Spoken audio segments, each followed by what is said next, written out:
Hello students, welcome to my YouTube channel CA Rashmi's learning hub. और आज की इस वीडियो में हम कवर करने जा रहे हैं कॉम्पोजिशन स्कीम पार्ट 2। पार्ट 1 की वीडियो ऑलरेडी अपलोड हो चुकी है और आपको डिस्क्रिप्शन में भी उसका लिंक मिल जाएगा।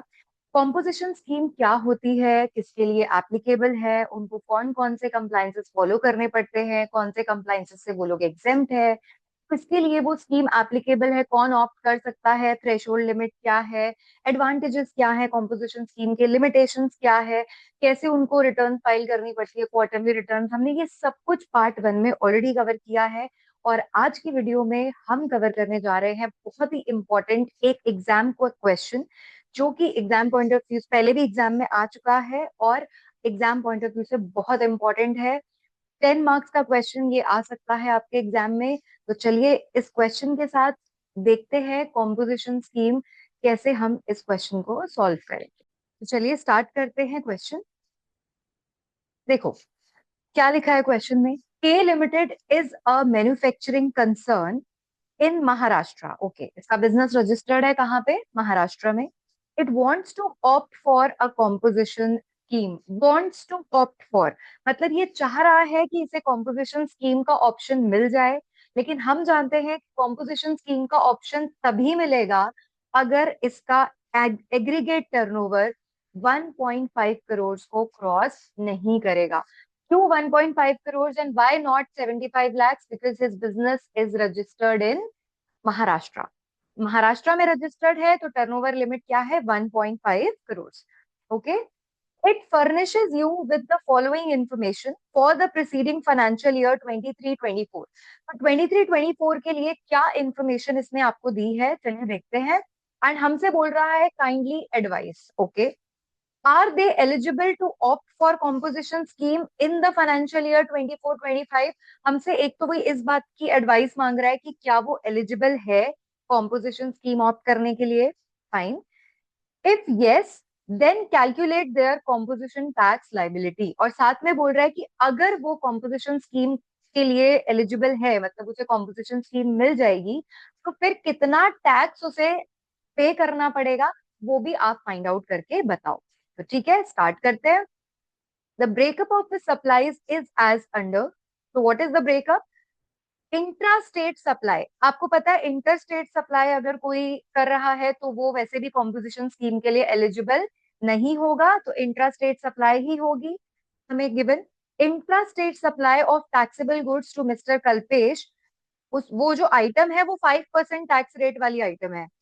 कोई फर्क नहीं पड़ता 5% वाली आइटम हो, 12% वाली हो, 18% वाली हो, 28% वाली हो। अगर एक बार ये डिसाइड हो जाएगा कि वो कॉम्पोजिशन स्कीम ऑप्ट कर रहा है तो ये जीएसटी रेट्स कुछ भी नहीं लगते। उसको अपने टर्नओवर के ऊपर कितना जीएसटी का रेट पे करना पड़ता है हम ऑलरेडी पार्ट 1 में डिस्कस कर चुके हैं, 1%। तो अगर वो कॉम्पोजिशन स्कीम के लिए एलिजिबल हुआ तो उसको सीधा सीधा 1% जीएसटी पे करना है। उसको ये सारे रेट्स 5%, 12%, 18% कुछ भी देखने की जरूरत नहीं है। सो intra state supply of taxable goods कितना टर्नओवर है? ये 80 लाख। तो इसे हम लिखेंगे टर्नओवर में। तो चलिए साथ साथ देखते हैं solution. Computation of aggregate turnover. उसने हमसे जो क्वेश्चन पूछा है कि वो कॉम्पोजिशन स्कीम के लिए एलिजिबल है या नहीं, वो दो बातों पे डिपेंड करता है। मतलब डिपेंड तो इसी बात पे करता है कि उसका टर्नओवर कितना है। अगर उसका एग्रीगेट टर्नओवर 1.5 सीआर क्रॉस कर जाएगा तो हम सीधा सीधा आंसर देंगे कि वो कॉम्पोजिशन स्कीम के लिए एलिजिबल नहीं है। और साथ साथ हमें ये भी देखना पड़ेगा कि वो इंटर स्टेट सप्लाई में डील तो नहीं कर रहा। अगर वो इंटर स्टेट सप्लाई कर रहा है तो वहीं पे हम स्टॉप हो जाएंगे और हमें टर्नओवर की भी जरूरत नहीं पड़ेगी। हम सीधा बोलेंगे कि he is not eligible for composition scheme. तो सबसे पहले हमें गिवन थी इंट्रा स्टेट सप्लाई, और ये सप्लाईज हम किसको कर रहे हैं? कल्पेश को। Okay, and what is the amount? Amount कितना है? 80 लाख। तो ये हमने लिख दिया। अब वापस चलते हैं क्वेश्चन पे। Value of inward supply. Now what is inward supply? Inward supply का मतलब होता है परचेज। और क्या परचेज हमारे एग्रीगेट टर्नओवर का पार्ट होती है? बिल्कुल नहीं होती। Purchase is not a part of aggregate turnover. Inward supply which is payable under reverse charge mechanism. अगर इनवर्ट सप्लाई है मतलब परचेज है, और अगर बायर उसके ऊपर जीएसटी पे करता है तो उसे बोलते हैं आरसीएम, रिवर्स चार्ज मैकेनिज्म। लेकिन इनवर्ट सप्लाई टर्नओवर का पार्ट नहीं है तो हम इसे कंसिडर नहीं करेंगे, इसे हम इग्नोर कर देंगे। आगे बढ़ते हैं। Intra state supply of goods to mister Kaustubh. तो यहाँ पे भी इंट्रा स्टेट सप्लाई है। अब हम ये सप्लाई कर रहे हैं मिस्टर कौस्तभ को, और कितने रुपए की सप्लाई कर रहे हैं हम? 20 लाख की सेल कर रहे हैं। तो लिख देते हैं एग्रीगेट टर्नओवर के लिए intra state supply to Kaustubh. Okay, 20 lakh की सप्लाई हम इसको कर रहे हैं, तो हमने वो 20 लाख यहाँ पे लिख दिया। आगे बढ़ते हैं। intrastate supply of goods to Mr. Kishan charged at nil rate of tax। nil rate of tax हमने पार्ट 1 की वीडियो में ऑलरेडी डिस्कस किया था कि चाहे टैक्सेबल सप्लाई हो, चाहे एग्जेम्प्ट सप्लाई हो, एक्सपोर्ट हो, निल रेट ऑफ टैक्स वाली सप्लाई हो, सारी की सारी supply are part of aggregate turnover except inward supply. Okay, तो बेशक इस पे निल रेट ऑफ जीएसटी है, हमें फर्क नहीं पड़ता, हम एग्रीगेट टर्नओवर निकालने के लिए इसे कंसिडर करेंगे। तो चलिए लिखते हैं intra state supply to Kishan and what is the amount? 15,40,000। Okay, आगे बढ़ते हैं। Intra state supply which are wholly exempt from exempt under section 11 of CGST Act 2017 and that is 5,60,000। तो बेशक exempt सप्लाई है, लेकिन वो हमारे एग्रीगेट टर्नओवर का पार्ट बनेगी। तो हम लिख देते हैं यहाँ पे इंट्रा स्टेट सप्लाई, जो कि कैसी है? एग्जेम्प्ट सप्लाई है, मतलब उस पे जीएसटी नहीं लगता, लेकिन एग्रीगेट टर्नओवर का पार्ट वो भी बनेगी।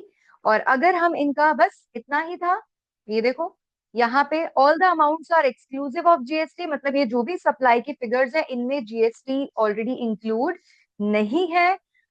अब हम देखते हैं कि इसका टोटल एग्रीगेट टर्नओवर कितना बनता है। एग्रीगेट टर्नओवर बनता है 1,21,00,000। 1,21,00,000। So this is aggregate turnover। अब आप बताओ क्या ये 1.5 करोड़ को एक्सीड किया? नहीं एक्सीड किया। तो हम क्या लिखेंगे? Yes, he is eligible for composition scheme, क्योंकि उसका टर्नओवर 1.5 करोड़ एक्सीड नहीं कर रहा है, तो इसीलिए वो कॉम्पोजिशन स्कीम के लिए एलिजिबल है। और हमने अपने फर्स्ट क्वेश्चन का आंसर कर दिया कि are they eligible for composition scheme? So answer is yes. Yes, K limited is eligible for composition scheme. ठीक है, इतना समझ आया सबको? क्वेश्चन में उसने हमसे पूछा क्या वो कॉम्पोजिशन स्कीम के लिए एलिजिबल है, हमने सीधा सीधा उसका एग्रीगेट टर्नओवर निकाला, जितनी जितनी सेल उसने की हुई है वो सारी सप्लाईज को हमने ऐड कर दिया। जस्ट हमने एक एक पॉइंट छोड़ा है, वो है इनवर्ट सप्लाई, क्योंकि इनवर्ट सप्लाई परचेज होती है, परचेज एग्रीगेट टर्नओवर का पार्ट नहीं होता, उसको हमने छोड़ दिया। उसके अलावा सबका टोटल किया, वो टोटल 1.5 करोड़ से ज्यादा नहीं हो रहा है, इसीलिए ये पर्सन कॉम्पोजिशन स्कीम के लिए एलिजिबल है। तो फर्स्ट पार्ट का आंसर हमने कर दिया। अब चलिए देखते हैं सेकंड पार्ट में। If yes then calculate their composition tax liability. अब वो कह रहा है कि अगर हाँ, आप उसकी कॉम्पोजिशन टैक्स लाइबिलिटी निकालो। अब आप जानते हो कि कॉम्पोजिशन स्कीम में जो रजिस्टर्ड होता है टैक्स पेयर, उसको आईटीसी नहीं मिलता। मैंने ऑलरेडी पार्ट 1 में आपको एक्सप्लेन किया है। तो उसे परचेज के ऊपर कितना आईटीसी है, क्या है, कुछ देखने की जरूरत नहीं है। जितने भी गुड्स वो सप्लाई कर रहा है उनपे 5%, 12%, 18%, कितना रेट ऑफ जीएसटी है, कोई फर्क नहीं पड़ता। वो सीधा सीधा 1% जीएसटी पे करेगा अपनी टोटल सप्लाई के ऊपर। जितना भी उसका टर्नओवर है, जितनी सेल उसने की है, उसके ऊपर वो 1% जीएसटी पे करेगा, जिसमें 0.5% is CGST and 0.5% is SGST. तो चलिए कॉम्पोजिशन टैक्स लाइबिलिटी उसकी कैलकुलेट करते हैं। आइए देखते हैं। अब शुरू करते हैं calculation of composition tax liability. So आपने देखा था ऑलरेडी हमारा एग्रीगेट टर्नओवर आया था। कितना आया था हमारा एग्रीगेट टर्नओवर? अभी हमने कैलकुलेट किया था 1 करोड़ 21 लाख। ठीक है, तो टैक्स लाइबिलिटी कितनी होगी?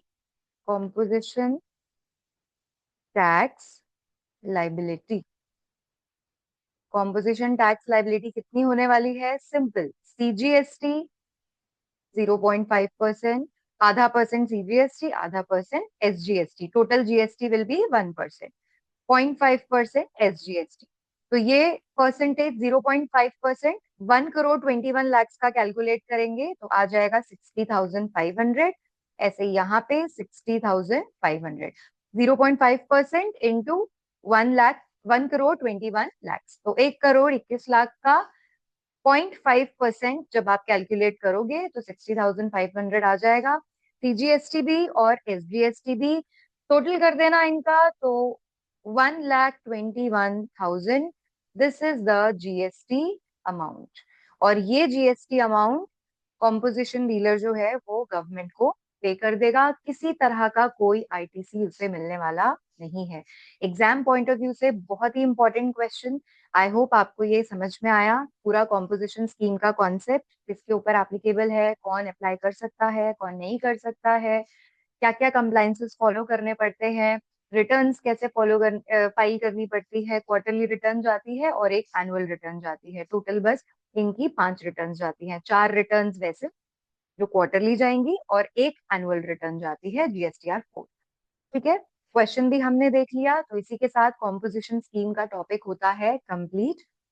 अगर आपको वीडियो अच्छी लगे तो आप वीडियो को लाइक जरूर कीजिए, अपने फ्रेंड्स के साथ शेयर कीजिए और चैनल को सब्सक्राइब करना मत भूलिएगा। Thank you so much.